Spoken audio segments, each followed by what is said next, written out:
Hello दोस्तों, मैं उमैर फैज़ी आप सभी का आपके अपने ही यूट्यूब चैनल उरूज उर्दू में इस्तकबाल करता हूँ। दोस्तों, जैसा कि आप सभी लोगों को पता है, आज से हमारी जानिब से यूजीसी नेट जेआरएफ 2025 के लिए उर्दू का फ्री बैच स्टार्ट किया जा रहा है, जिसमें आपको कंप्लीट उर्दू की तैयारी कराई जाएगी थ्योरी वाइज। इसमें आपको सिर्फ उर्दू की तैयारी कराई जा रही है, याद रखें, क्योंकि पेपर फर्स्ट भी होता है और पेपर फर्स्ट की तैयारी हमारी जानिब से नहीं कराई जा रही है। तो कंप्लीट तैयारी करने का मतलब ये है कि पेपर टू जो होगा आपका लैंग्वेज होगा यानी उर्दू का होगा, इसकी तैयारी कंप्लीट हमारी जानिब से कराई जाएगी। ये हो गई क्लियर बात। अब अगर आप नेट जेआरएफ के बारे में कुछ नहीं जानते हैं तो नीचे डिस्क्रिप्शन बॉक्स में एक वीडियो का लिंक दिया गया है, जो कि आज ही वीडियो डिस्कस किए हुए हैं आपके साथ कि नेट जेआरएफ क्या है। आप उसको एक बार ज़रूर देख लीजिए, आपको समझ में आ जाएगा। आज इसका पहला दिन है और आज के दिन हम लोग सिलेबस भी आपको दे दिया गया है। सिलेबस का पहले नंबर का जो पहला टॉपिक है तारीख़ ज़बान उर्दू, आज इसको डिस्कस करने वाले हैं। तो चलिए आज की क्लास को हम लोग शुरू करते हैं। उससे पहले इंस्टाग्राम है उमैर फैज़ी 07 के नाम से। आप अगर कोई चीज़ पूछना चाहते हैं, कोई डाउट आप क्लियर नहीं हो पा रहा है, तो आप हमारे साथ यहाँ पर आकर अपना डाउट क्लियर कर सकते हैं। टेलीग्राम है उरूज उर्दू के नाम से, उरूज उर्दू के नाम से आप टेलीग्राम पर सर्च भी कर सकते हैं हमें, या फिर नीचे डिस्क्रिप्शन बॉक्स में इसका लिंक दिया गया है, आप वहाँ से हमें ज्वाइन कर सकते हैं। व्हाट्सएप पर अगर आपका डाउट है तो इंस्टाग्राम पर आपको रिप्लाई नहीं आ रहा है तो आप डायरेक्ट व्हाट्सएप पर भी पूछ सकते हैं। याद रहे कि कॉल करेंगे तो कॉल जल्दी रिसीव नहीं होती है, व्हाट्सएप पर ही आप कीजिए। और हाँ, व्हाट्सएप पर आप मैसेज कर रहे हैं तो ये मत सोचिए कि तुरंत आपको रिप्लाई मिल जा रहा है। आप करेंगे मैसेज तुरंत आपको रिप्लाई दे देंगे, ऐसा नहीं है। बहुत लोगों का रोज़ मैसेज आता है, तो रोज़ मैसेज आता है तो रात में या जब भी टाइम मिलता है आपको रिप्लाई दे दिया जाता है। अगर आप इस बात को उम्मीद लेकर करेंगे कि हम मैसेज किए तुरंत 5 मिनट में रिप्लाई आ जाए, तो फिर आप ऐसा नहीं हो पाएगा, साफ बता दे रहे हैं। क्योंकि बहुत लोगों का ये प्रॉब्लम होती है कि वो मैसेज करते हैं और फिर रिप्लाई नहीं जाता है, तो फिर वो गलत गलत बातें आकर यूट्यूब पर बोलते हैं। तो ऐसा मत कीजिए, बिजी सब रहते हैं, जैसे टाइम मिलता है तुरंत हम लोग रिप्लाई देते हैं। ट्विटर है उमर फैज़ी 07 के नाम से, आप यहाँ पर फॉलो कर सकते हैं। चलिए आज की क्लास को हम लोग शुरू करते हैं। उर्दू ज़बान की आगाज़ इर्तिका, तारीख़ ज़बान उर्दू का पहले टॉपिक।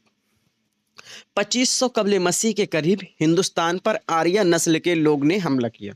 2500 कबल मसीह। अब सबसे पहले कबल मसीह को समझ लेते हैं। कबल मसीह मतलब देखिए यहाँ पर कबल मसीह देखिए, ये हो गया हमारा एक लाइन होगी, हमारी एक लाइन हो गई। अब इसको हम लोग क्या बोलते हैं, जैसे आज की डेट में, आज कौन सी तारीख है, आज तो है 2024 चल रहा है, मान लीजिए 2024 चल रहा है ना। इससे पहले 2023 रहा होगा, इससे पहले 2022 रहा होगा, इससे पहले कभी हो सकता है 1947 रहा हो, हमारा देश जिस दिन आज़ाद हुआ है ना, हो सकता है, जाहिर सी बात है रहा होगा, है ना। और उससे भी पहले कभी ये भी हो सकता है कि हो सकता है 1047 रहा हो, 1047 रहा हो, या इससे पहले ये भी हो सकता है कभी कभी 47 रहा हो, है ना। इससे पहले हो सकता है एक रहा हो, एक ही सिर्फ एक साल, है ना, ऐसा हो सकता है ना। तो जो टाइम हम लोग चल रहे हैं वो ईसा मसीह के पैदाइश के बाद से, यानी ईसा मसीह जब दुनिया में आए हुए हैं उसके बाद से हम लोग क्या कर रहे हैं, ईसवी शुरू हो गई है हमारी, है ना, ईसवी शुरू हो गई है। तो तब से हम लोग 1 2 3 ऐसे करके हम लोग जोड़ना शुरू कर दिए हैं। और अब क्या है कि अभी हम लोगों का 2023 ईस्वी चल रहा है, 2023 ईस्वी चल रहा है हमारा, है ना। 2024 चल रहा है, सॉरी। तो फिर उससे पहले, अब यहाँ पर ईसा मसीह पैदा नहीं हुए, उससे पहले जो होता है उसको बोलते हैं काफ और मीम, कबले मसीह। काफ और मीम का मतलब क्या होता है, कबले मसीह। कबल मिस होता है पहले, कबल मिस होता है पहले, और मसीह मिस होता है हज़रत ईसा अलैहिस्सलाम, ठीक है। कबल मसीह यानी उनकी हज़रत ईसा अलैहिस्सलाम के पैदा होने से पहले जो डेट रहती है उसको क्या बोलते हैं हम लोग, उसको कबल मसीह बोला जाता है। तो कबल मसीह का मतलब ईसा अलैहिस्सलाम पैदा नहीं हुए, उससे पहले ईसा अलैहिस्सलाम पैदा हुए। हम लोग 2024 साल हो गए उनको दुनिया में आए हुए, है ना। आज 2000 दिसंबर चल रहा है 2024 का। अब उससे पहले ये एक था यहाँ पर। अब यहाँ से जो चीज़ें रहेंगी, अब यहाँ से हम लोग उल्टा चलने लगेंगे, यानी 1 साल हो गया, फिर यहाँ से 3-4 ऐसे, कभी 1000 साल हो गया, कभी 2000 साल हो गया, है ना? ऐसे 2500 साल पहले, ऐसे कैसे 2500 साल पहले, यानी अगर आज से हम लोग जोड़ रहे हैं तो ये 2000 हो गया और ये 25 हो गया, यानी 4500 साल पहले। अगर आज से बातें की जा रही है तो आज से 4500 साल पहले, ठीक है, 4500 साल पहले। लेकिन हम लोग 4500 नहीं लिखते बल्कि कबले मसीह लिख देते हैं, यानी ईसा अलैहिस्सलाम पैदा हुए हैं तब से आज से 2024 हो गया है। अब ईसा अलैहिस्सलाम के पहले हम लोग जाएंगे तो 2500 साल पहले, ईसा अलैहिस्सलाम के 2500 साल पहले, इसको क्या बोलते हैं? इसको कबले मसीह बोलते हैं, ठीक है। 2500 कबले मसीह के करीब हिंदुस्तान पर आर्या नस्ल के लोगों ने हमला किया, हिंदुस्तान पर आर्या नस्ल के लोगों ने हमला किया।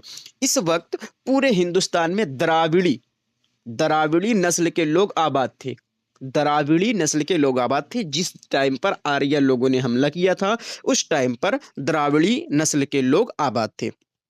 आर्यों ने उनको जनूब की जानिब ढकेल दिया, आर्य ने जनूब की जानिब उनको ढकेल दिया और उन्होंने वहां अपनी बस्तियां बसा ली। अब जनूब की जानिब ढकेल दिया तो आप लोगों को पता है कि ऐसा हमारा नक्शा किस तरीके से है, हिंदुस्तान का नक्शा ऐसे करके,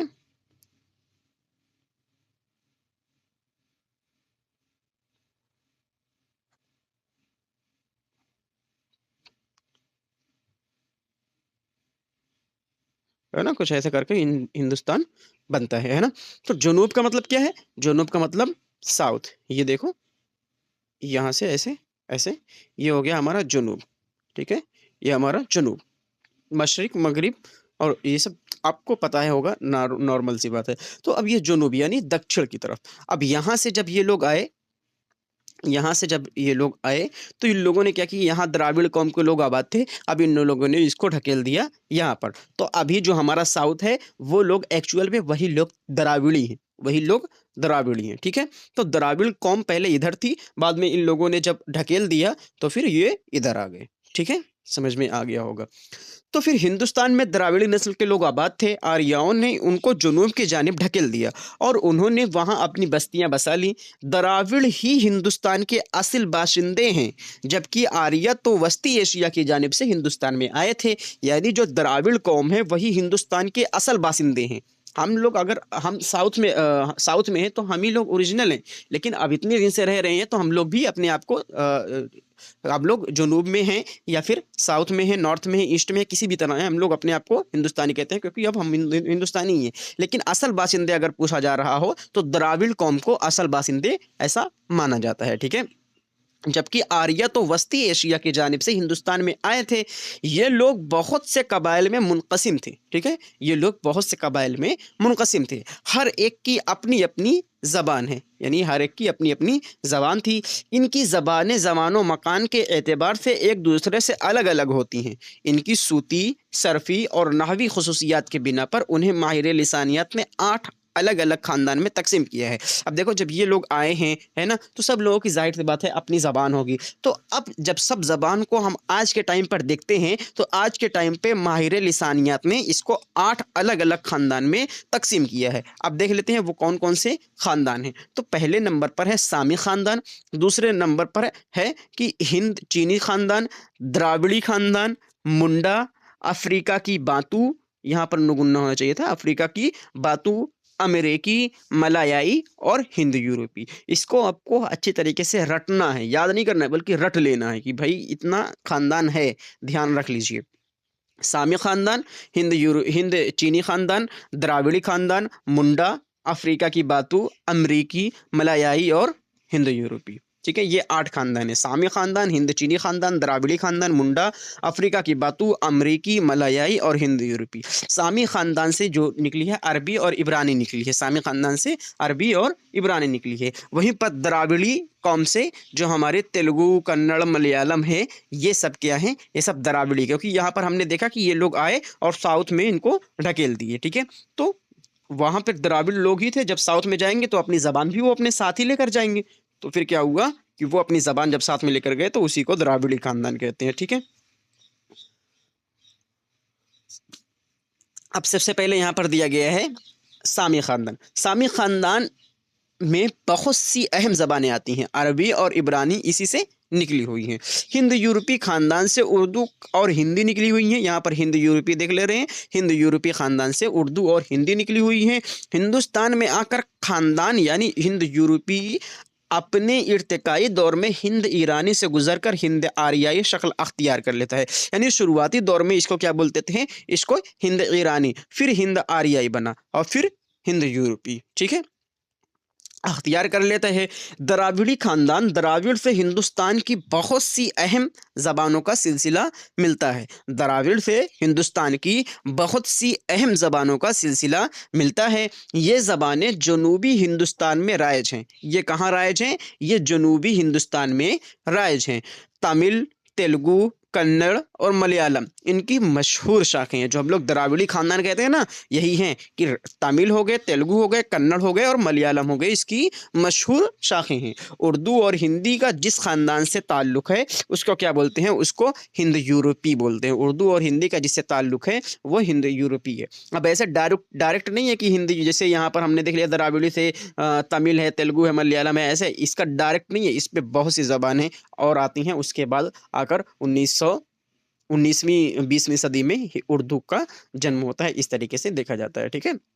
इससे पहले भी बहुत सी चीज़ें, डायरेक्ट उर्दू और हिंदी से इसका रिश्ता नहीं है। आगे बढ़ते हैं। माहिर लिसानियात ने हिंदुस्तान में हिंद आर्याई ज़बानों की इर्तिका को 3 अदवार में तकसीम किया है।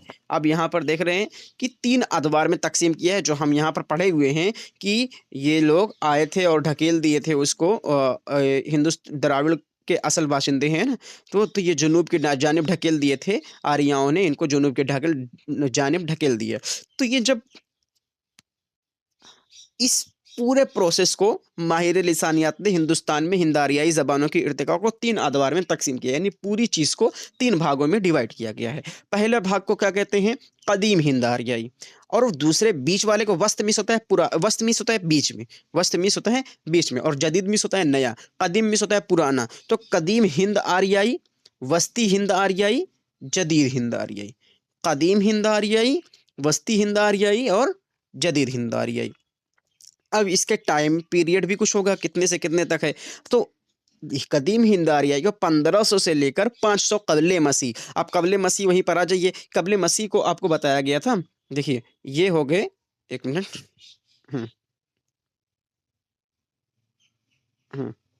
देखिए ये हो गए क्या, हज़रत ईसा अलैहिस्सलाम, यहाँ से इनकी पैदाइश हुई है, यानी ये दुनिया में आए हुए हैं। और इसके बाद से जो भी चीज़ें यहाँ पर चलने लगी हैं, यानी यहाँ से लेकर जितनी भी चीज़ें आई हुई हैं, हाँ देखिए यहाँ से जितनी भी चीज़ें आई हुई हैं, उसके बाद यहाँ से, यहाँ से, यहाँ से, हाँ देखिए अब ये क्या हुआ, ये जो बनाया गया है इसका मतलब है ये हमारा ईसा अलैहिस्सलाम यहाँ पर पैदा हुए।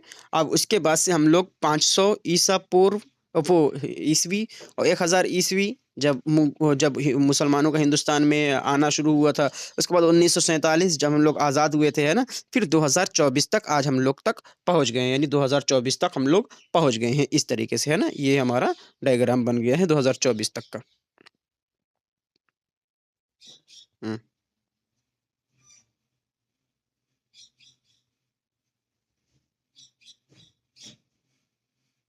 ठीक है, ये हम लोग पहुँचे हुए हैं 2024, यहाँ पर हमारा शुरू होता आ रहा है प्रेजेंट टाइम में।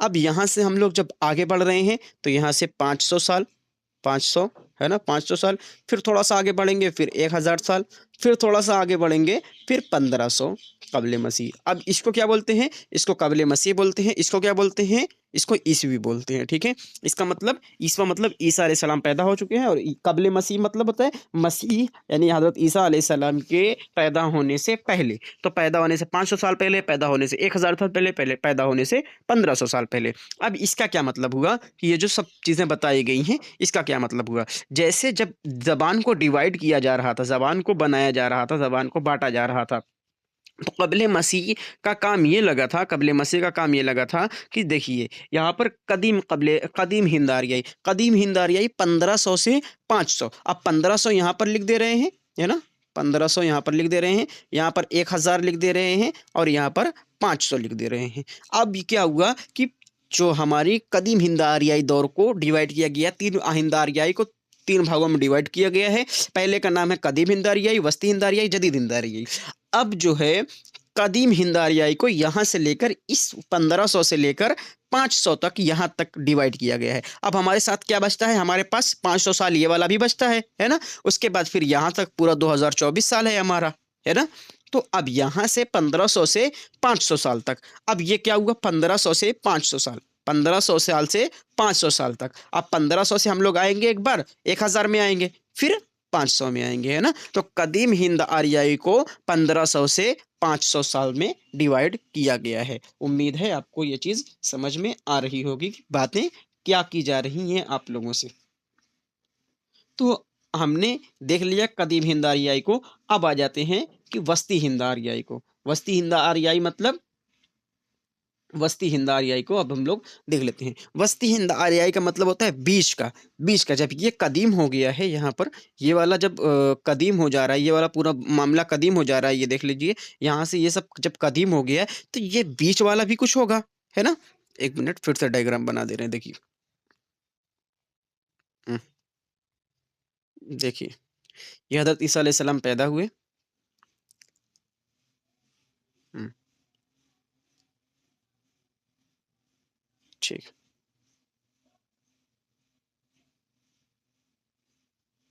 ठीक। यहाँ 15 लिख दे रहे हैं, यहाँ 1000 लिख दे रहे हैं, है ना, और यहाँ 500 लिख दे रहे हैं। अब यहाँ पर भी 500 ये वाले लिख दे रहे हैं, यहाँ पर 1000 लिख दे रहे हैं, यहाँ पर 1500 लिख दे रहे हैं। उसके बाद कुछ आएगा तो हमारा 2024 आ जाएगा। अब जो कदीम हिंद आर्याई को डिवाइड किया गया है वो ये वाले 1500 से लेकर ये यहाँ तक 500 में डिवाइड किया गया है। इसको क्या बोला गया, इसको बोला गया है कदीम हिंद आर्याई, ठीक है। इसको क्या बोला गया है, कदीम हिंद आर्याई। वहीं पर अब बीच वाला भी हिस्सा होगा, क्योंकि हमें हर चीज का बीच होगा, वस्त जिसको बोलते हैं। तो वस्त वाला हिस्सा क्या हो जाएगा, वस्त वाले हिस्से को हम लोग बोलते हैं, ये देखिए, वस्त हिंद आर्याई। वस्त हिंद आर्याई का मतलब ये हो गया कि ये 500 यहाँ तक 500 से आए थे हम लोग, 500 तक आए थे। अब ये 500 यहाँ पर साल तो बचा हुआ है, 500 साल चलेंगे हम लोग तो ईसा अलैहिस्सलाम की पैदाइश हो जाएगी, है ना। तो ये 500 साल, अब यहाँ से 1000 साल और चलेंगे तो 1000 साल इधर और 500 साल इधर। अब कितना हो गया, ये 1500 साल हो गया, है ना। तो 500 साल, 500 कबले मसीह से 1000 ईस्वी तक वस्ती हिंद आर्याई को डिवाइड किया गया है। समझ में आ गया। कदीम हिंद आर्याई को 1500 से लेकर 500 साल तक डिवाइड किया गया है, 500 से लेकर 1000 साल तक कदीम हिंद आर्याई को डिवाइड किया गया है। अब वहीं पर जदीद हिंद आर्याई देख लेते हैं। जदीद हिंद आर्याई को 1000 से लेकर ताहाल तक यानी 2024 तक, 1000 से लेकर 2024 तक इसको डिवाइड किया गया है, ठीक है। कदीम हिंद आर्याई 1500 से लेकर 500 कबले मसीह, वस्ती हिंद आर्याई 500 से कबले मसीह से 1000 कबले मसीह, और जदीद हिंद आर्याई 1000 से लेकर आज तक के दौर को। इतने में हम लोग कदीम हिंद आर्याई को डिवाइड किए हुए हैं, ठीक है। अब एक एक करके कदीम हिंद आर्याई को देख लेते हैं, एक एक हर एक चीज को देख लेते हैं। कदीम हिंद आर्याई ये दौर 1500 कबले मसीह से 500 कबले मसीह तक शुमार किया जाता है। इस दौर में वैदिक और संस्कृत जबानों का रिवाज रहा है। वैदिक पीरियड जिसको बोलते हैं वो इस दौर में ही था। तो कदीम हिंद आर्याई में 1500 से 500 कबले मसीह तक का शुमार किया जाता है। इस दौर में वैदिक और संस्कृत जबानों का रिवाज रहा। आर्याओं के मुकामी लोगों से मेल जोल के नतीजे में संस्कृत जबान मकामी जबानों और बोलियों से मुतासिर होती रही। संस्कृत के आलिमों ने इस जबान के मेयारी अल्फाज और लबो लहजा को नए सिरे से मुंतजिम यानी मुनज़्ज़म होना चाहिए था, मुनज़्ज़म करके इससे शुद्ध और पाक किया। देखो बात क्या थी, बात जब ये थी जैसे आर्य लोग आए और उनकी ज़बान जब यहाँ पर आएंगे, हमारे पास आएंगे, हम भी इंसान ही हैं, हम लोग भी इंसानी थे, है ना, इंसानी हैं हम लोगों से। जब ये लोग सामान लेंगे, हर एक चीज़ करेंगे, तो जाहिर सी बात है कुछ ना कुछ इन लोगों की हम ज़बान भी हम लोग सीख जाएंगे, हम लोग सीख जाएंगे, क्योंकि एक होता है ना वो जो सीडीपी में आप लोग पढ़ेंगे, language acquisition device, Noam Chomsky बोलते हैं लैंग्वेज एक्विजिशन डिवाइस होता है कि हम लोग कहीं भी रहेंगे ज़बान को एक्वायर कर लेंगे, है ना। तो फिर क्या होता है कि इनकी ज़बानें हमसे मिलने लगी, तो फिर इन्होंने क्या किया, इन्होंने उसमें कवायद लेकर आए और ये अपने आप को मुनज़्ज़म किए और इसे शुद्ध और पाक कर लिया इन्होंने कि हमारी ज़बान और कोई नहीं बोलेगा, सिर्फ हम लोग ही बोलेंगे, ऐसा कहा इन्होंने। इसलिए उसे संस्कृत का नाम दिया गया, जिसके मानी पाक किए हुए होते हैं। इस दौर में 4 वेद यानी ऋग्वेद, सामवेद और यजुर्वेद, अथर्ववेद मिलते हैं। कदीम हिंद आर्याई को ज्ञानचंद जैन ने 2 हिस्सों में तकसीम किया है, क्लासिकल संस्कृत और वैदिक संस्कृत। ज्ञानचंद्र जैन, नाम याद रखिएगा, ज्ञानचंद्र जैन ने क्या कहा है, 2 चीज़ों में तकसीम किया गया है, तकसीम किए हैं, 2 भागों में इसको डिवाइड किए हैं, क्लासिकल संस्कृत और वैदिक संस्कृत। वहीं पर डॉक्टर सुदेश्वर वर्मा ने हिंद आर्याई को 5 मंजिलों में तकसीम किया है। कौन कौन सी मंजिल? वैदिक मंजिल, अहद पाणिनी मंजिल, रिजमिया मंजिल, दिनवी मंजिल और टकसाली मंजिल। जबकि ज्ञानचंद जैन ने क्या है, वैदिक और संस्कृत मंजिल। ठीक है, ये दोनों चीज में उन्होंने डिवाइड किया है।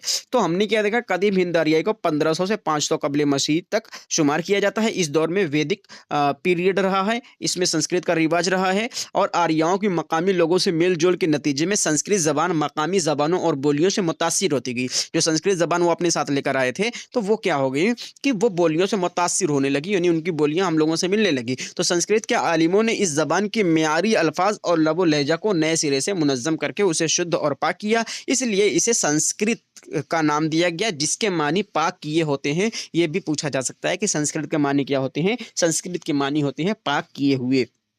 इस दौर में 4 वेद यानी ऋग्वेद, सामवेद, यजुर्वेद और अथर्ववेद मिलते हैं। कदीम हिंद आर्याई को ज्ञानचंद्र जैन ने 2 हिस्सों में तकसीम किया है, क्लासिकल और वैदिक पीरियड। अब उसके बाद एक है डॉक्टर सुदेश्वर वर्मा, ये सब माहिर लिसानियात हैं।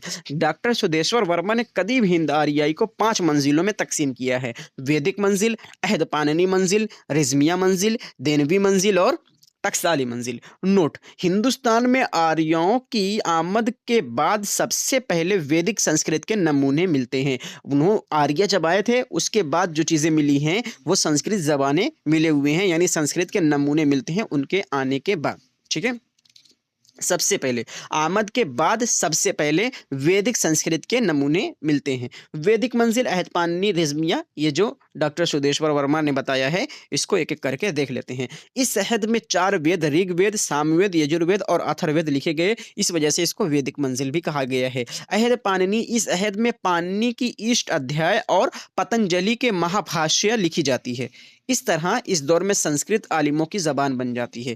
पहले क्या हो गया, इस दौर में 4 वेदों लिखे गए, सामवेद, यजुर्वेद, अथर्ववेद और ऋग्वेद लिखे गए, और अहद पाणिनी में इस अहद में पाणिनी की इष्ट अध्याय और पतंजलि के महाभाष्य लिखी जाती है। इस तरह इस दौर में संस्कृत आलिमों की जबान बन गई। रिजमिया मंजिल, इससे अदबी मंजिल भी कहा जाता है। रिजमिया मंजिल को क्या कहा जाता है? अदबी मंजिल कहा जाता है। इसमें महाभारत लिखी जाती है। रिजमिया मंजिल में क्या कहा जाता है? महाभारत लिखी जाती है। वहीं पर फिर क्या आता है कि देनवी मंजिल, इस दौर में संस्कृत सरकारी जबान बन जाती है। इसका ताल्लुक मजहब से मुनक़ता हो जाता है, यानी मजहब से कट जाता है इसका ताल्लुक। टकसाली मंजिल, इस अहद में संस्कृत कवायद नोशियों के पाबंद होकर खुद की को महदूद होकर रह जाती है और शुद्धि के चक्कर में, अब देखें, शुद्धि के चक्कर में फंसकर आवाम से दूर हो जाती है, इसलिए अवामी बोलियां परवान चढ़ने लगती हैं। जैसे देखो, कोई ज़बान क्या होती है, पहले हर चीज़ बोली ही रहती है। पहले क्या रहती है? हर चीज़ बोली ही रहती है। देखिए, पहले कोई भी ज़बान हो, सब बोली रहती है। अब बोली क्या होती है? जब वो बोली रहेगी तो कहीं ना कहीं उसको जैसे कोई अच्छी बोली होगी, उसको चाहने वाले बहुत लोग हो गए, बहुत ज़्यादा बोली जाने लगी। फिर वो क्या होता है कि उसमें कोई हो सकता है किताब वगैरह लिखी जाए, है ना, इसी ज़बान में किताब वगैरह लिखी जा रही हो, है ना, कोई बोली। ऐसे एक बोली और ज़बान में आप लोगों को पता ही है, बोली यानी एक इलाके में बोली जाने वाली बोली होती है और ज़बान वसी इलाके में बोली जाने वाली ज़बान होती है। अब बोली में हो सकता है ये बहुत ज़्यादा फेमस थी, अब इसमें कोई किताब लिख दी गई, है ना, कोई एक किताब लिख दी गई। अब किताब के चाहने वाले बहुत हो गए। ये किताब हो सकता है एक कम्युनिटी से जुड़ी हो, यानी एक मजहब से जुड़ी हो, एक धर्म से जुड़ी हो, है ना। अब क्या होता है कि इस किताब जब ये हम लोग कोई एक किताब लिख दिया, किसी भी बोली में कोई एक किताब लिख दिया, अब इसके चाहने वाले जो रहेंगे इस बोली को बहुत ज़्यादा पसंद करने लगेंगे। हो सकता है इसके चाहने वाले जब पावरफुल हो जाएं, तो जब ये पावरफुल हो जाएंगे, राजा वगैरह बादशाह वगैरह बन जाएंगे, तो ये वाली बोली क्योंकि इसमें इनकी किताब लिखी गई है, तो इस वाली बोली को ज़बान बोलेंगे। बोलेंगे ये हमारी अब ज़बान बन गई है, इसी में हमारे सरकारी काम होने चाहिए। तो इस तरीके से एक बोली जो होती है वो ज़बान बन जाती है। ठीक है, तो अब इसमें क्या होता है, अब इसमें ग्रामर वगैरह आ जाएंगे, कवायद वगैरह आ जाएंगे, तो ये कंप्लीट ज़बान कहलाई जाएगी। पहले ये हर ज़बान पहले बोली से ही गुजरी हुई है। ठीक है, तो इस तरीके से होता है कि पहले क्या लिखा गया, पहले वैदिक मंजिल, जिसमें डॉक्टर सुदेश्वर वर्मा ने बताया कि वैदिक मंजिल थी। इस अहद में 4 वेद लिखे गए जो कि एक धर्म से मतलब जुड़े हुए हैं। अहद पाणिनि क्या है कि इस अहद में पाणिनि की इष्ट अध्याय और पतंजलि की महाभाष्य लिखी जाती है। इस तरह इस दौर में संस्कृत आलिमों की ज़बान बन जाती है। अब जब किताब इसमें लिखी गई, वेद जैसे लिखे गए, जैसे वेद बहुत पवित्र माने जाते हैं, है ना, तो वेद लिखे गए। अब उसके बाद अहद पाणिनि में इष्ट अध्याय और पतंजलि के महाभाष्य लिखी जाती है। तो अब सब लोग इसी में लिखने लगे, अब इसी में सब लोग लिखने लगे, है ना। अब क्या हो गई, इसमें अदबी मंजिल यानी आ जाता है, रिज़मिया मंजिल जब आ जाती है तो इसको अदबी मंजिल कहा जाता है, और इसमें महाभारत लिखी जाती है। जब इतनी किताब से एक ज़बान होकर गुजर रही है, जब इतनी किताब से एक ज़बान होकर गुजर रही है, तो जाहिर सी बात है वो क्या हो जाएगी, वो थोड़ा सा अदब तो उसमें आ ही जाएगा, अच्छी तरीके से उसका इस्तेमाल लोग करने ही लगेंगे, जाहिर सी बात है ना। तो वो अच्छी तरीके से इस्तेमाल होने लगा। अब देनवी मंजिल, इस दौर में संस्कृत सरकारी ज़बान बन जाती है। आपको बताया गया कि जब कोई ज़बान बहुत ज़्यादा अच्छी हो जाती है तो उसको लोग सरकारी ज़बान बना लेते हैं। यानी जैसे कोई पावर में आ गया, उसके चाहने वाला पावर में आ गए, अब वो बोलेंगे कि मेरी ज़बान बहुत अच्छी है और मेरी ज़बान से ही सरकारी ज़बान होगी। क्योंकि पहले इस तरीके से नहीं था कि सरकार वगैरह नहीं चलती थी, पहले राजपाट वाला वगैरह चल रहा था, बादशाहियाँ चल रही थी, जो बादशाह रहते थे वो अपनी मनमानी करते थे, पहले लोकतांत्रिक देश नहीं था। तो अब क्या हो गया, वो अपनी जो उनको बोली पसंद आ जाएगी, उसी बोली में क्या बोलेंगे कि सरकारी काम उसी बोली में होना चाहिए। तो देनवी मंजिल में इस दौर में संस्कृत सरकारी ज़बान बन जाती है। ठीक है, और इसका ताल्लुक मज़हब से मुनक़ता हो जाता है। यहाँ पर देख रहे थे हम लोग वैदिक मंजिल, यानी वैदिक मंजिल इसी को कहा गया। अब जब ये सरकारी ज़बान बन जाएगी तो इसमें हर चीज़ का इस्तेमाल होने लगेगा, तो फिर ये मज़हब से इसका नाता टूट जाता है। अब टकसाली मंजिल एक आती है जो कि इनकी लास्ट है। टकसाली मंजिल में कहा जाता है इस अहद में संस्कृत कवायद नौशों की पाबंद होकर रह गई है। कवायद नवेशी जो रहेंगे वो उनकी पाबंद, कवायद नवेशियों की पाबंद होकर रह जाएगी। और फिर क्या हो जाएगा, शुद्धि के चक्कर में, यानी इसको और अच्छा बनाने के चक्कर में क्या होता है, और अच्छा बनाने के चक्कर में ये आवाम से दूर हो जाती है।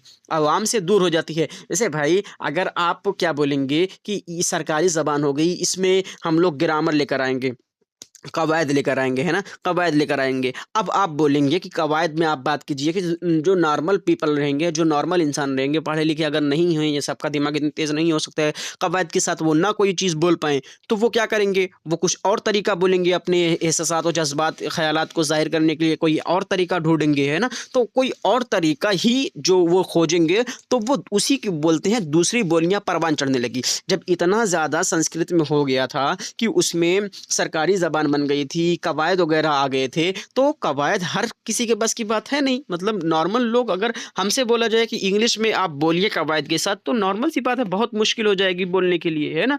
तो जब इतनी मुश्किल का सामना करना पड़ा आवाम को, और ये शुद्ध कर रहे थे कि हम अपनी ज़बान को बहुत अच्छा बनाएंगे, तो इसी की वजह से वो आवाम से दूर हो गई। जब दूर हो गई तो आदमी ऐसे चुपचाप थोड़ी रहेगा, वो कुछ ना कुछ और बोलेगा। तो इसी की वजह से दूसरी बोलियां परवान चढ़ने लगी, यानी दूसरी बोलियां आने लगी। उम्मीद है आपको समझ में आ गया होगा कि कदीम हिंद आर्याई क्या है, कदीम हिंद आर्याई को कितने भागों में डिवाइड किया गया है। ज्ञानचंद्र जैन के मुताबिक 2 हिस्सों में क्लासिकल संस्कृत और वैदिक संस्कृत के, और उसके बाद सुदेश्वर वर्मा ने वैदिक, अहद पाणिनि, रिज़मिया, देनवी और टकसाली। वैदिक क्या होती है, इस अहद में 4 वेद आते हैं। अहद पाणिनि में इष्ट अध्याय और पतंजलि लिखा जाता है। वहीं पर रिज़मिया अदबी मंजिल आ जाती है, इसमें महाभारत लिखी जाती है। और फिर देनवी में संस्कृत सरकारी ज़बान बन जाती है, और टकसाली में फिर कवायद इसमें आ जाता है। इस तरीके से वो आवाम से रिश्ता उसका टूट जाता है, और फिर नई बोलियाँ परवान चढ़ने लगती हैं, यानी नई बोलियाँ निकलने लगती हैं। उम्मीद है आपको यहाँ तक सब चीज़ें क्लियर होंगी। ठीक है, अब देख लेते हैं हम लोग वस्ती हिंद आर्याई को। वस्ती हिंद आर्याई, ठीक है, यानी बीच वाले दौर। अभी ये सब तो क्या देखे थे हम लोग, 1500 से 500, यानी 1000 साल को हमने देखा था। अब इसमें हम लोग वस्ती हिंदारियाई में हम लोग 1500 साल को देखने वाले हैं। वस्ती हिंदारियाई को देख लेते हैं। ये 500 कबले मसीह। अब 1500 क्यों बोले, क्योंकि यहाँ से कबले मसीह से 500 हो जाएगा, और कबले मसीह और मसीह यानी ईसा अलैहिस्सलाम के बाद से 1000 साल, तो 1500 साल हो गया है ना। तो 500 कबले मसीह से 1000 तक का ज़माना, जिसे माहिरीन ने उसके इर्तिकाई खसूसियात के लिहाज से 3 अदवार में तकसीम किया है। कितने अदवार में तकसीम किया है? 3 अदवार में इसको तकसीम किया है। वस्ती हिंदारियाई को कितने अदवार में तकसीम किया गया है? तो 3 अदवार में तकसीम किया गया है। पहला दौर 500 कबले मसीह से मसीह दौर शुरू होने से पहले तक का ज़माना है। यहाँ पर देख लीजिए कि ये बताया गया था। देखिए, ये वाला 500 हम लोग यहाँ तक आए थे। अब यहाँ तक ये क्या हो गए, पहला ज़माना बताया जाएगा। दूसरा वाला ज़माना यहाँ तक 500 ईस्वी तक बताया जाएगा, और तीसरा वाला ज़माना 1000 ईस्वी तक बताया जाएगा। तो 500 ये, 500 ये और 500 ये, तो 1500 साल हो गए, है ना। तो अब बताया जा रहा है कि पहला दौर 500 कबले मसीह से मसीह दौर शुरू होने से पहले तक का ज़माना है। इस दौर में पाली अवाम की मकबूल ज़बान रही है। इसमें जैन मत और बुद्ध मत की तालीमात मिलती हैं। दूसरा दौर मसीह सन की इब्तिदा से 500 तक का शुमार किया जाता है, और इस दौर में 5 प्राकृतिक ज़बानें मिली हुई हैं। अब देख लेते हैं, पहले देख लेते हैं कि क्या बातें की जा रही हैं, क्या ये सब चल क्या रहा है ना। तो वस्ती हिंदारियाई को 3 भागों में सबसे पहले डिवाइड किया गया है। कौन-कौन सी? तो पहला वाले में डिवाइड किया गया है पाली। 1 मिनट, दूसरा पहला जो डिवाइड किया गया है वस्ती हिंदारियाई को, यानी बीच वाले को, जो कि 500 से 1500 तक है ना। 500 से 1000 साल तक है। तो अब इसको क्या बोला गया है? पहले वाले को पाली बोला गया है, पाली। दूसरे वाले को क्या बोला गया है? प्राकृत। प्राकृत। और तीसरे वाले को क्या बोला गया है? अपभ्रंश बोला गया है। अपभ्रंश बोला गया है, ठीक है। अपभ्रंश बोला गया है, ठीक है। अपभ्रंश बोला गया है। अब जो हो गया पाली, पाली में को किसी भी तरीके से कुछ डिवाइडेशन इसका नहीं हुआ है, यानी पाली जो है, पाली मतलब होता है प्रथम प्राकृत जबान। अब यहाँ पर हमने क्या देखा था, जब यहाँ पर 1 मिनट, जब यहाँ पर आवाम से ज़बानें जब ख़त्म हो गई, वो आवाम से उसका रिश्ता टूट गया था, तो आवाम कोई ना कोई बोली बोलेंगे। हो सकता है जैसे हम लोग क्या बोलेंगे कि जैसे आपको चोट लगती है, जैसे आप कहीं गिर गए, है ना, तो आप बोलते हैं तुरंत अम्मी या अब्बू, ऐसा कुछ बोलते हैं ना, या भाई कि मतलब कोई चीज़ ऐसा अम्मी ज़्यादातर लोग बोलते हैं ना। तो क्या है, ये अचानक से अपने आप आ जाए जा रही है ये बोली, और ये नेचुरल है, ये नेचुरल है। जब कोई चीज़ किसी चीज़ को रोक दी जाती है, तो उसके बाद जो एक्टिविटी होगी वो नेचुरल रहेगी। यानी जब इससे इसका रिश्ता कट जाता है, उसके बाद जो आएगी वो नेचुरल ज़बान आएगी, यानी उसको कोई कवायद वगैरह नहीं लेकर आया जाएगा। जैसे इसमें कवायद आ गया है, तो उसमें कवायद वगैरह नहीं रहेगा, जो बाद में आएगी, है ना, वो भी बोलियाँ रहेंगी, उसको नेचुरल बोलेंगे।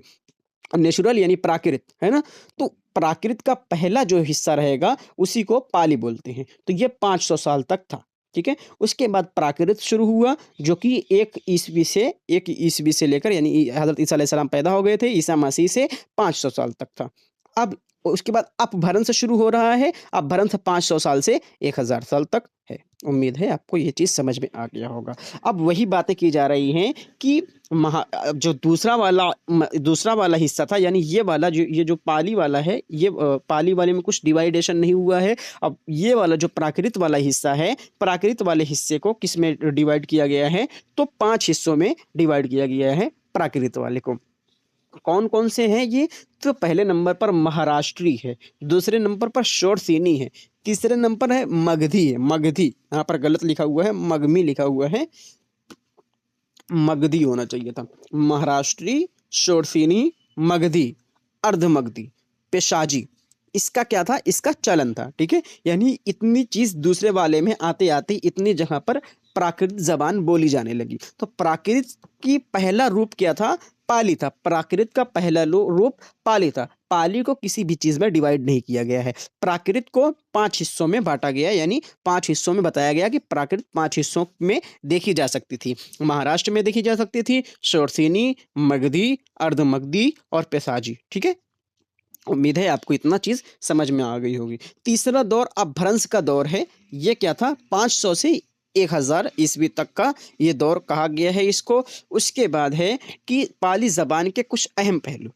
पाली को कदीम मागधी भी कहा जाता है। जो पाली ज़बान थी उसको कदीम मागधी भी कहा जाता है। लफ्ज़ पाली संस्कृत की पंक्ति से निकला हुआ है। संस्कृत की पंक्ति से निकला हुआ है लफ्ज़ पाली। पंडित हरि औध की तहकीक के मुताबिक पाली बुद्ध धर्म शास्त्र की 70 को कहा जाता है। ये ध्यान दे दीजिएगा कि पंडित हरि अवध, एक मिनट, हाँ, पंडित हरि औध के तहकीक के मुताबिक पाली बुद्ध धर्म शास्त्र के 70 को कहा जाता है। उसके बाद क्या बातें की जा रही हैं? उसके बाद पाली बुद्ध मजहब की ज़बान है।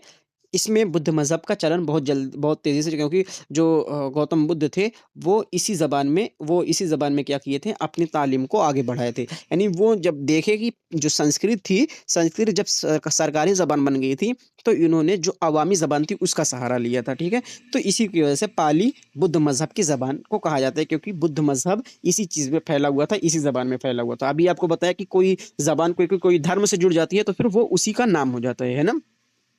इस मजहब के बानी महात्मा गौतम बुद्ध पाली बोलते थे। यानी जो इस मजहब है, यानी गौतम बुद्ध मजहब है, इसके मजहब के बानी जो थे वो गौतम बुद्ध थे और ये पाली बोलते थे। और इसी जबान में इन्होंने अपने मजहब की तबलीग की थी। अपने मजहब को इसी जबान में इन्होंने बढ़ाया था। पाली बुनियादी तौर पर मगध की जबान थी, जहां बाद के दौर में मागधी प्राकृत की इर्तिका अमल में आया था।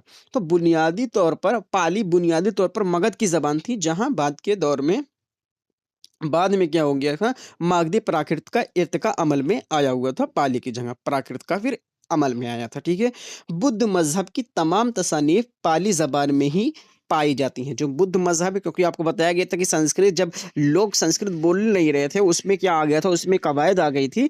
तो उसके बाद जो हमको अपनी बात करनी रहेगी, तो हम संस्कृत अगर ज़बान में करेंगे तो जो बहुत ज़्यादा पढ़े लिखे हैं वही लोग पहुँच पाएँगे, वही लोग तक बातें पहुँच पाएँगी। लेकिन अगर नॉर्मल सी बात है कि अगर आप लोग पढ़े हुए नहीं हैं या बहुत ज़्यादा जानकारी नहीं है कवायद के बारे में, और आप तक अगर हमको बात पहुँचानी है, तो उस लैंग्वेज में पहुँचानी पड़ेगी जिस लैंग्वेज को आप जान रहे हैं, है ना? तो अवाम में क्या हो गया था? संस्कृत जब बंद हो गई थी तो पाली ज़बान का चलन हो गया था, यानी प्राकृत ज़बान अपने आप आ गई थी। तो पाली ज़बान में ही गौतम बुद्ध ने अपनी तालीम आगे बढ़ाई थी, अपनी तालीम लोगों तक पहुँचाई थी। तो पाली ज़बान को गौतम बुद्ध की ज़बान कहा जाता है या फिर बुद्ध मज़हब की ज़बान कहा जाता है। तो बुद्ध मज़हब की तमाम तसनीफ़ जो हैं, जो तसानीफ़ उनकी हैं, तो वो सब के सब क्या हैं? पाली ज़बान में ही पाई जाती हैं, ठीक है? अब प्राकृत ज़बान के कुछ अहम पहलू देख लेते हैं। प्राकृत के मानी फितरी ज़बान के हैं, यानी अपने आप जो चीज़ें आ जाती हैं, नेचुरल जिसको बोलते हैं। प्राकृतिक के मानी फितरी ज़बान के हैं। और अवाम का मुहावरा या अवाम की बोली ठोली पहली प्राकृत कहा जाता है। यानी जब संस्कृत ज़बान ख़त्म हुई तो अवाम ने जो चीज़ें कहा उसी को पहली प्राकृत कहा जाता है, जो टकसाली संस्कृत से निकली हुई। अब टकसाली संस्कृत कहाँ है? टकसाली संस्कृत के पास चलते हैं। देखिए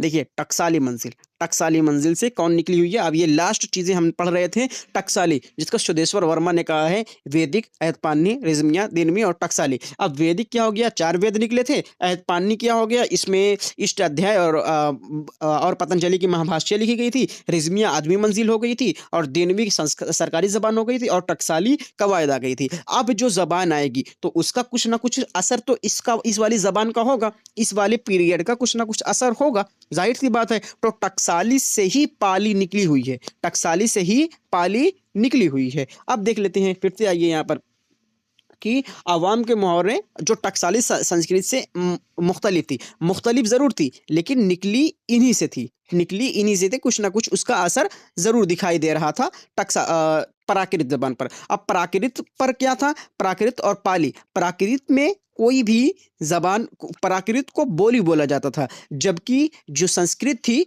वो ज़बान थी, ठीक है? तो टकसाली ज़बान वो संस्कृत ज़बान थी जिसकी वजह से इससे ये मुख्तलिफ थी, लेकिन असर उसका ज़रूर दिखाई दे रहा था इस पर, क्योंकि जो चीज़ें वो बोल रहे थे तो उसी से जोड़-जोड़ कर, संस्कृत से जोड़-जोड़ कर वो एक चीज़ बना दिए जिसको नई बोली बोलने लगे, है ना? वो संस्कृत के कुछ वर्ड इस्तेमाल किए और अपने जगह से कुछ ना कुछ निकाले, तो इसकी अपने आप जो ज़बान बन गई उसको पाली कहते हैं। ये संस्कृत से मुख्तलिफ थी, लेकिन उसका असर संस्कृत पर उसका असर ज़रूर था प्राकृत पर, ठीक है? अवाम की बोली-ठोली का अदबी रूप पाली है, ठीक है? अवाम की जब वो अच्छी तरीके से बोलने लगे तो उसको पाली कहा जाने लगा। प्राकृत से मुराद वो फ़ितरी ज़बान है जो संस्कृत पर लगाई गई पाबंदियों और कवायद-नोशों की जकड़बंदियों के सबब वजूद में आई। प्राकृत ज़बान क्यों वजूद में आई थी? क्योंकि यहाँ पर बताया गया कि वो क्या करने लगी, वो सरकारी ज़बान हो गई थी और उसके बाद फिर वो कवायद आ गई थी। इसकी वजह से दूसरी ज़बान आई। अगर ये लोग कवायद नहीं लेकर आते इसमें, तो फिर संस्कृत ही शायद हम लोग बोल रहे होते। लेकिन आ गई तो उसके बाद परवान चढ़ने लगी, दूसरी ज़बान परवान चढ़ने लगी, ठीक है? और आवाम की रोज़मर्रा की ज़रूरतों को पूरी करती थी। यानी जो ज़बान आएगी वो आवाम की, हम लोग अपने एहसासात व ख़यालात को ज़ाहिर करेंगे तो ज़ाहिर-सी बात है वो ज़बान आएगी। प्राकृत के सबसे कदीम नमूने बुद्ध, जिनके जैनों के बुद्ध जैन जो होते हैं, बुद्ध जैनों के मज़हबी किताबों या फिर अशोक की लाटों पर कुंदा किए हुए मिलते हैं। जो प्राकृत के सबसे कदीम नमूने, सबसे पुराने जो नमूने हैं, वो जैन जैसे बुद्ध मत होते हैं ना, बुद्ध और जैनों, एक गौतम बुद्ध हो गए, वहीं पर एक महावीर स्वामी वाला मज़हब चल रहा था, है ना? जिसको जैन धर्म बोलते हैं, है ना? तो जैन को जैनों बोलते हैं, यानी बुद्ध और जैनों के मज़हबी किताबों या फिर अशोक की लाटों पर कुंदा किया हुआ यानी लिखा हुआ मिलता है। इसी को पहले प्राकृत कहा जाता है। प्राकृत के इस अदबी शक्ल को पाली कहा जाता है। और जो प्राकृत थी, है ना, शुरुआत में ये लोग लिखे थे और जब वो अदबी शक्ल अख्तियार कर लेती है तो उसी को पाली कहते हैं, जिसको हम लोग 500 ईसा कबले मसीह से देखे हुए है ना, यानी 500 जो आ जाती है उसको पाली कहते हैं। और पाली क्यों आई? क्योंकि संस्कृत में कवायद आ गया था, ठीक है? उम्मीद है आपको समझ में आ गया होगा। प्राकृत ज़बान के कुछ अहम पहलू देख लेते हैं। और कुछ चीज़ें हैं। तो प्राकृत का नाम पाली उस वक्त पड़ा जब उन पर प्राकृत नाम का नाम पाली उस वक्त पड़ा जब प्राकृत ने अदबी ज़बान की हैसियत अख्तियार कर ली। हाँ, प्राकृत का पाली नाम उस वक्त पड़ा जब उसने अदबी ज़बान अख्तियार कर ली थी। मसूद हुसैन खान के मुताबिक पहली प्राकृत सिर्फ उस ज़बान को कहेंगे जिसका अदबी रूप पाली है, ठीक है? ऐसा मसूद हुसैन खान ने कहा है कि पहली प्राकृत सिर्फ उस ज़बान को कहेंगे जिसका अदबी रूप पाली है। वस्ती हिंद आर्याई का दूसरा अदबी प्राकृत दौर कहलाता है। वस्ती हिंद आर्याई का दूसरा दौर प्राकृत दौर कहलाता है, ठीक है? जो अभी हमने देखा यहाँ पर दूसरा वाला दौर जो कहलाता है वो प्राकृत दौर कहलाता है। उसके बाद है, कुछ टाइपिंग मिस्टेक हुई है यहाँ पर। हिंद आर्याई लिसानियत के माहिरीन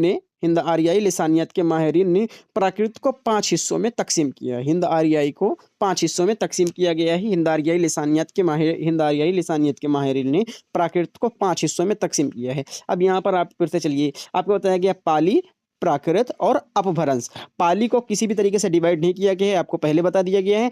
प्राकृत को 5 हिस्सों में डिवाइड किया गया है। अब उसको देख लेते हैं। महाराष्ट्री, शोरसिनी, मगधी, अर्धमगधी और पिशाजी।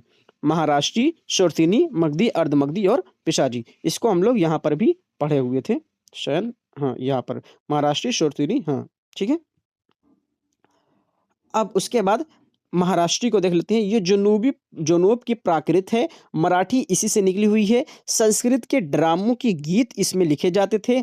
प्राकृतों में सबसे पहले महाराष्ट्र की कवायद मुरत्तब हुई। प्राकृत जो ज़बान थी, जब उसमें कवायद आ गई है तो उसकी कवायद सबसे पहले महाराष्ट्र की कवायद यानी यहाँ से ही मुरत्तब हुई है। इस ज़माने का बेशतर अदबी सरमाया इसी प्राकृत में मिलता है। महाराष्ट्री प्राकृत यही अदबी सरमाया इसी प्राकृत में मिलता है, ठीक है।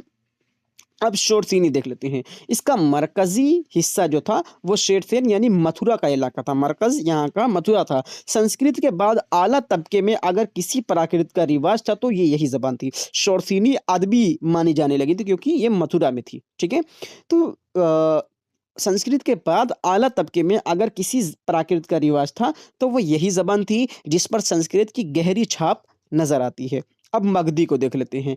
ये पूरे मशरकी हिंदुस्तानियों की बोली थी। इसका मरकज मगध यानी जनूबी बिहार था। चूंकि ये आर्यों के मरकज से दूर थी इसलिए इस पर गैर आर्याई बोलियों का शदीद असर मिलता है, यानी इस पर गैर आर्याई बोलियों का शदीद असर मिलता है। अब आपको यहाँ पर क्या बताया गया था कि जब टकसाली से कुछ वो मुख्तलिफ ज़रूर थी लेकिन असर ज़रूर मिलेगा आपको। लेकिन यहीं पर अगर शोरसीनी को देख लेते हैं तो इस पर भी आर्याओं का असर था, महाराष्ट्र पर भी था, लेकिन मगधी पर किसी भी तरीके से, क्योंकि ये हिस्सा जो था ये मगध यानी जनूबी बिहार था। चूंकि ये आर्याओं के मरकज से दूर था, आर्याओं के मरकज से दूर था, इस वजह से गैर आर्याई बोलियों का शदीद असर इस पर मिलता है। इसलिए आर्या इस पर प्राकृत का इसको इसको हकारत के निगाह से देखते थे, यानी ये जो सोचते थे ये एकदम बहुत ही गिरी पड़ी जबान है। मगधी जो जबान थी उसको गिरी पड़ी जबान बोलते थे, आर्या इसको हकारत की निगाह से देखते थे। उसके बाद अर्ध मगधी बोलते हैं। इसके लफ्जी मानी आधी मगध के हैं। अर्ध मगधी यानी आधी मगध के हैं। इसका मकाम अवध और मशरकी उत्तर प्रदेश था। क्या अवध था और मशरकी उत्तर प्रदेश था। ये तमाम प्राकृतों में सबसे कदीम है। जो ये थी अर्ध मगधी थी यानी आधी मगध है इसमें। इसका मकाम अवध और मशरकी उत्तर प्रदेश था। ये तमाम प्राकृतों में सबसे कदीम है। इसमें अशोक की तालीमात का भी प्रचार हुआ है। अशोक की तालीमात का भी क्या हुआ है, प्रचार हुआ है। मगरबी हिंदुस्तानी इसे प्राचिया कहा करते थे। मगरबी जो हिंदुस्तानी थे, जो मगरिब में रहते थे, वो इसको क्या बोलते थे, इसको प्राचिया कहा करते थे। प्राचिया के तहत मगधी और अर्ध मगधी दोनों आ जाते थे। उनका प्राचिया का मतलब ये सिर्फ ये नहीं था अर्ध मगधी, उनका मतलब दोनों से था, मगधी भी था और अर्ध मगधी। यानी प्राचिया जैसे हम लोग ये नक्शा बनाए हुए थे ऐसे करके, है ना, हिंदुस्तान का नक्शा, ये इधर इधर कहाँ गया, ये बनाया गया था। तो ये वाले जो लोग थे ना, ये वाले मगरिबी वाले जो लोग थे, ये यहाँ पर अर्धमगधी और मगधी बोली जाती थी, है ना, तो इसको प्राचिया बोलते थे। ये बोलते थे ये प्राचिया है। प्राचिया मतलब ये दोनों जबानें आ जाती थी। और आर्य लोग यहाँ पर रहते थे तो इसकी वजह से ये इस पर तो असर था, लेकिन ये वाली जो हमारी है मगध वाली पर असर नहीं था। क्यों नहीं था? क्योंकि ये बहुत दूर थे, इस वजह से इसको गिरी पड़ी जबान बोलते थे। ठीक है, उम्मीद है आपको समझ में आ गया होगा।